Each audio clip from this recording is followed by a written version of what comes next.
I'm sitting here in church, which a lot of people spend their times on Sundays doing, but as you can see, not a whole lot on Friday mornings, at least most Friday mornings. The church is entering into what's called Holy Week this coming week, beginning on Sunday with Palm Sunday.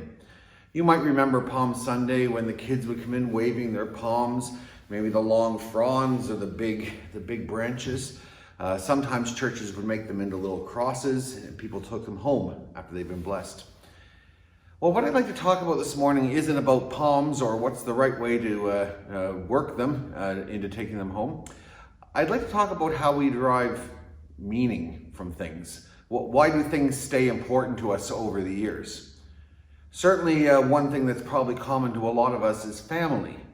Family remains important to us through the years. Whether it's family that we were raised in and people who have been with us since we were born, or people that have come along since we've been born, perhaps children, nephews and nieces, extended family, and so on.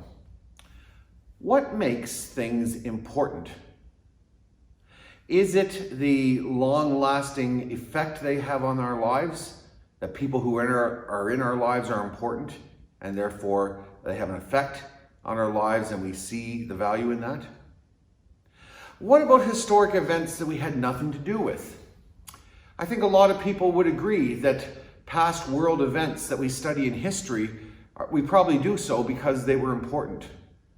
World War II, for example, was important because of the presence of evil that was in the world that most free countries wanted to eradicate. And so we had this narrative of good versus evil. Either way, I think most people would agree that Hitler was probably not someone who should have been allowed to have power in the world. I don't want to dwell on that much, but we can see that was important, and it continues to be important to us today as we see every year, at least on Remembrance Day. What about other things? In the church, we dwell a lot on past historic events. We talk about the things that Jesus did, the things that the patriarchs, that the people and characters of the Old Testament did, and how their importance affects how we do things today.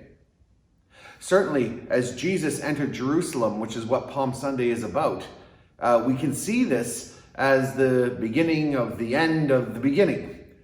Jesus was going to enter Jerusalem, spend the week there, and by Friday, of course, would be hung on the cross.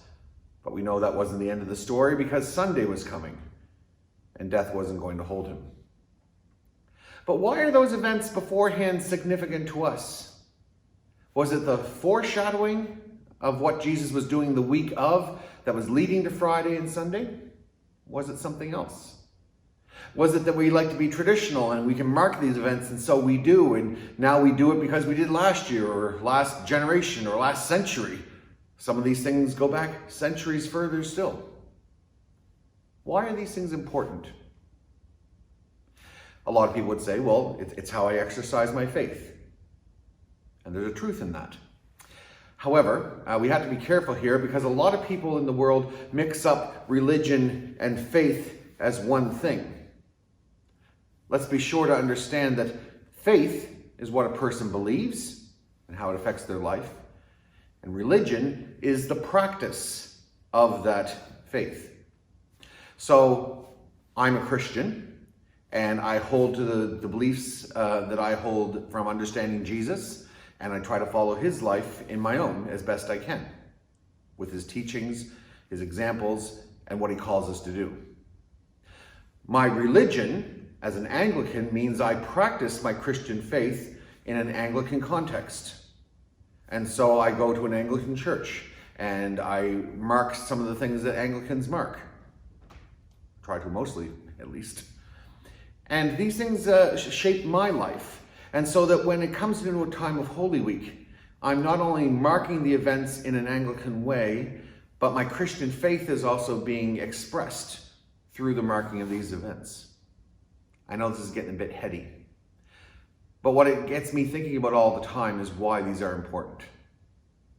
This church, you can see, is empty right now, but in time to come, perhaps on Good Friday, Palm Sunday, Maundy Thursday, certainly Easter Sunday, many more people will be here to express their faith through their religious expression of coming to a church service. So that's important to them because they wouldn't be here. They wouldn't make that choice to come if it wasn't. I hope some of this makes sense. I hope that wherever you are right now, that you are thinking about some of these things in your life. And I hope that if you have some questions, that you find somebody to talk to about them. I hope that if you have some idea of how you want to live your life, that you find a way to express that. And your faith, I hope, gets expressed in some way as well. It might be coming to a church service. It might be that and more. It might be something instead of that right now. Whatever it is, I hope you have a chance to think about these things and to understand why they might be important to you. Talk to you soon.